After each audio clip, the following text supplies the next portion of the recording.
Bienvenue à cette nouvelle exploration. Aujourd'hui, on plonge dans un sujet, un vrai défi pour beaucoup de praticiens en esthétique, même les plus forts techniquement.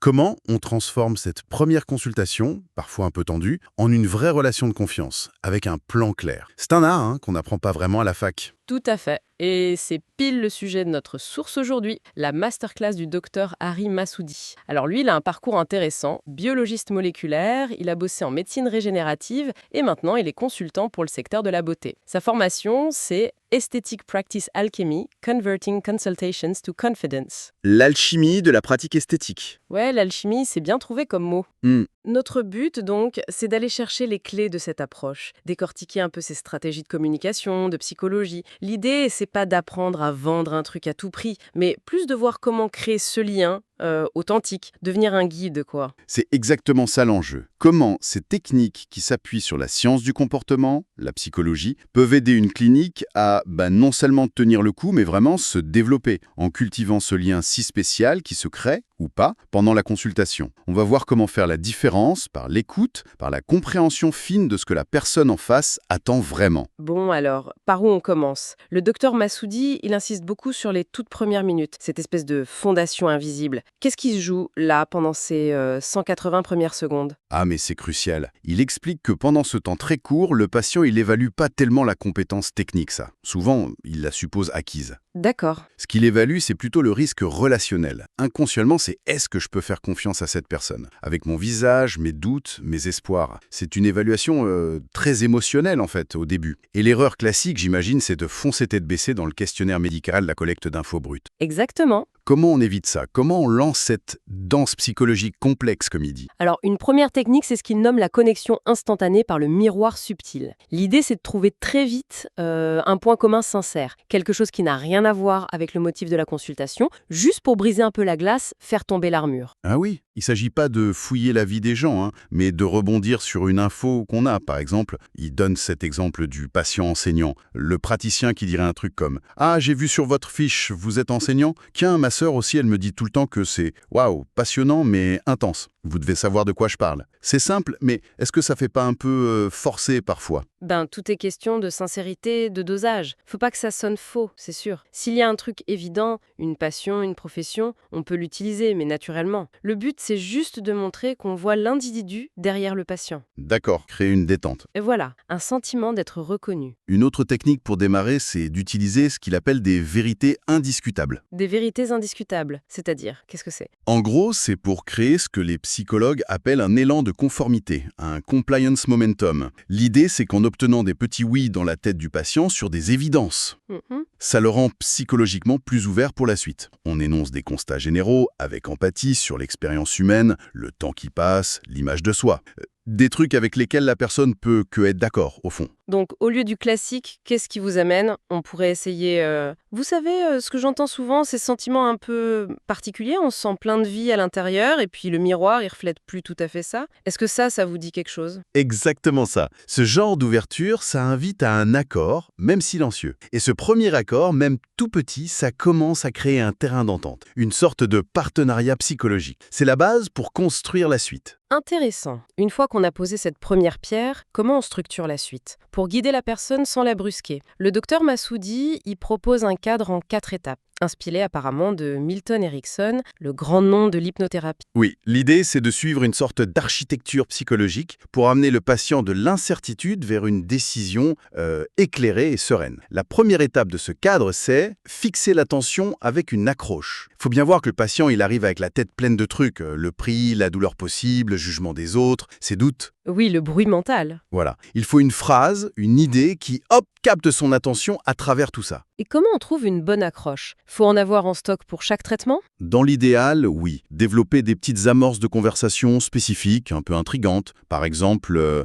si on parle de qualité de peau, tiens, et il y a un truc fascinant que j'ai lu récemment dans une étude, on dirait que l'éclat général de la peau, la lumière qu'elle dégage, ça joue plus sur la perception de jeunesse que l'absence de telle ou telle ride. Ça m'a fait réfléchir. Ah oui, ça pique la curiosité? Ça oriente la conversation. Ok. Et après avoir capté l'attention, L'étape 2, Deuxième étape. présenter des idées impossibles à contredire. Là, on va renforcer la crédibilité. On connecte notre expertise à l'expérience vécue par le patient, à ce qu'il sait ou ressent déjà. On n'assène pas une vérité, on valide son vécu. L'exemple qu'il donne est pas mal. Je suis sûre que vous connaissez ça. On investit dans des crèmes, parfois très chères. On espère un effet liftant et puis, bof. C'est pas que la crème est mauvaise, c'est juste qu'elle travaille en surface. Elle peut pas atteindre les structures profondes où le relâchement s'installe vraiment. Mais il n'y a pas un risque que ça fasse un peu prof. Le ton est essentiel, c'est sûr. Faut le dire avec empathie, comme un constat qu'on partage, pas une leçon. Le but, c'est de montrer qu'on comprend sa démarche, les limites des solutions qu'il a peut-être déjà testées. Ça nous positionne comme quelqu'un qui connaît le problème et qui peut proposer autre chose. Compris? Ensuite, étape 3, qui a l'air plus subtile, créer un déséquilibre mental pour déclencher l'action. Le terme déséquilibre mental, ça peut faire un peu bizarre, non?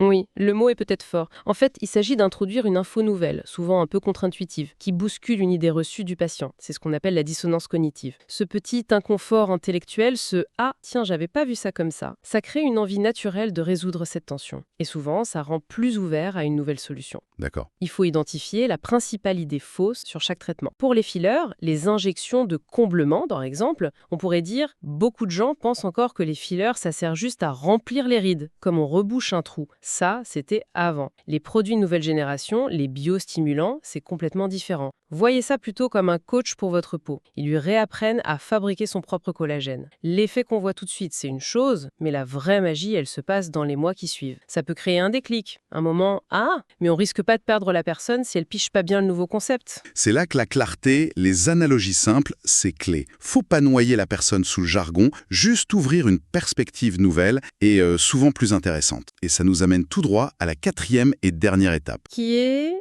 de guider vers une décision sans pression avec la projection future, le future pacing. C'est une technique de PNL, ça, non? Exactement.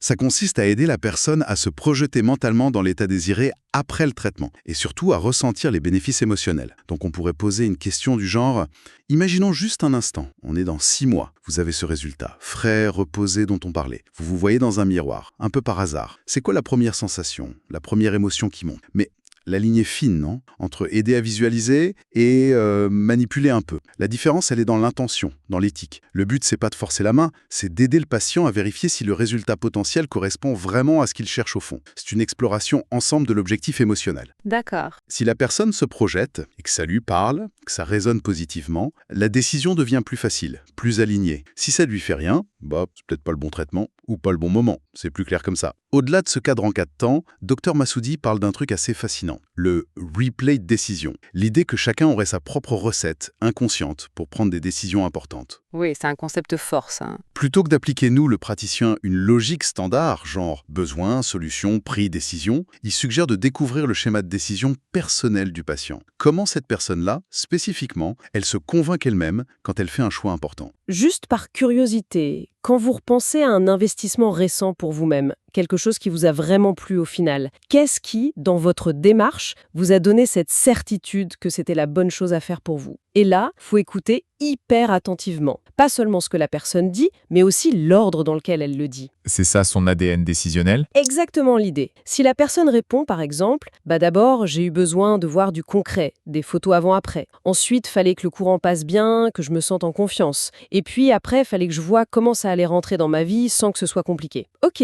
cette séquence, preuve, confiance relationnelle, intégration pratique, c'est sa formule à elle. Du coup, l'idéal serait de structurer notre proposition de traitement en suivant cet ordre-là. Mais c'est réaliste, ça, d'arriver à décoder ça en pleine consultation, avec le temps qui file, souvent. C'est un coup à prendre, c'est sûr. Faut s'entraîner à l'écoute active. C'est pas une analyse psy, c'est repérer les mots-clés, la structure principale de sa réponse. Des fois, c'est hyper clair. Et quand on adapte notre présentation à ce schéma, on parle directement à la façon de penser du patient. Ça a beaucoup plus d'impact. Et cette idée de parler le langage du patient, ça va même plus loin, jusqu'à la voix elle-même. Il appelle ça la synchronisation vocale. Ah oui, le fait que la manière de dire les choses compte autant, voire plus que ce qu'on dit. Créer une sorte d'harmonie.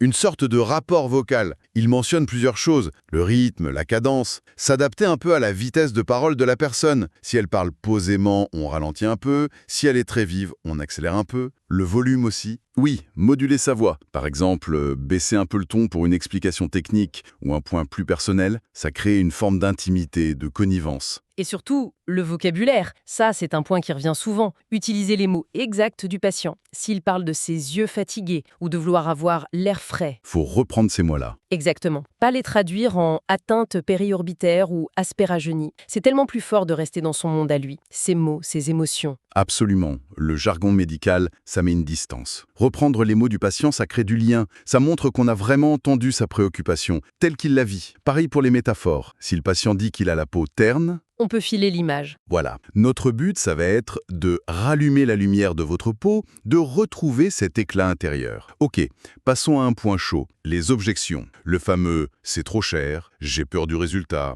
c'est pas le bon moment ». Comment le docteur Massoudi propose de gérer ça? Il parle de judo mental. Le truc essentiel, c'est de changer de regard. Une objection, c'est pas un non définitif, c'est pas une attaque, c'est une info en or. Le patient nous donne sa préoccupation numéro 1. Le truc qui coince encore, c'est une invitation à creuser ce point précis et à rassurer. Et la première technique qu'il donne, c'est recadrer l'objection. Si on entend « Oula, ça me paraît cher », comment on recadre? On peut transformer ça en une question de valeur. Genre, je comprends tout à fait que l'investissement soit un point important. C'est normal. D'ailleurs, c'est une super occasion d'explorer ensemble ce que cet investissement couvre exactement et la valeur que ça peut vous apporter sur le long terme. Comme ça, vous pourrez décider en ayant toutes les cartes en main. On nie pas le coût, on redirige vers la valeur. D'accord. Et si l'objection, c'est la peur de la douleur, par exemple, ou du résultat, là, on peut utiliser la deuxième technique, l'accord partiel. On commence par valider l'émotion ou la logique du patient avant de proposer autre chose. Exemple, j'ai peur d'avoir l'air figé avec le Botox. Comment on répond à ça? On pourrait dire, c'est une crainte que j'entends souvent, et elle est légitime. D'ailleurs, ça montre que vous cherchez un résultat naturel, subtil, et ça tombe bien, c'est exactement ma philosophie. C'est justement pour éviter cet effet figé qu'on utilise des microdoses qu'on cible très précisément pour garder vos expressions naturelles tout en lissant les traits. On valide la peur et ensuite on explique comment on y répond concrètement. Malin. Et la troisième technique, le pivot « et si ». Transformer le problème en la raison même d'y aller. Comment ça marche? Si le patient dit « je suis pas sûr que ce soit le bon moment, j'ai trop de choses en tête là », on peut pivoter. Je comprends, le timing c'est super important. Et si justement le fait d'avoir un plan de traitement qui s'intègre nickel dans votre agenda sans vous bloquer faisait de ce moment le moment idéal pour enfin prendre soin de vous? Et si, en vous sentant mieux dans votre peau, ça vous donnait justement plus d'énergie pour tout gérer? Et si vous pouviez arriver à cet événement important dans quelques semaines en vous sentant vraiment au top? On retourne l'obstacle en motivation. Et comment on choisit entre ces techniques? À une règle? Pas de règle absolue, non. C'est au feeling, faut s'adapter. Le recadrage, ça marche bien pour le prix, la valeur. L'accord partiel, c'est top pour les peurs sur le résultat, la procédure. Le pivot « et si », c'est puissant pour le timing, l'incertitude générale. Le plus important, c'est de jamais être dans la confrontation, toujours dans l'accompagnement. Et tout ça, c'est porté par les mots qu'on choisit. La masterclass insiste beaucoup là-dessus, la force du langage actif, émotionnel, par rapport à un langage passif, purement descriptif. Oui, donner l'énergie au discours. Au lieu de dire « ce traitement pourrait améliorer l'aspect de votre peau », dire plutôt quelque chose comme « c'est l'occasion pour vous de retrouver cette confiance que donne une peau lumineuse ». Exactement. Plutôt que vous allez constater une diminution des rides, tentez, imaginez juste croiser votre reflet et ressentir cette satisfaction, cette fraîcheur retrouvée. Et face à l'hésitation, remplacez, vous pourriez considérer cette option par « le moment est peut-être venu de faire ce choix, d'investir en vous, dans votre bien-être ». C'est subtil, mais ça change tout. Complètement.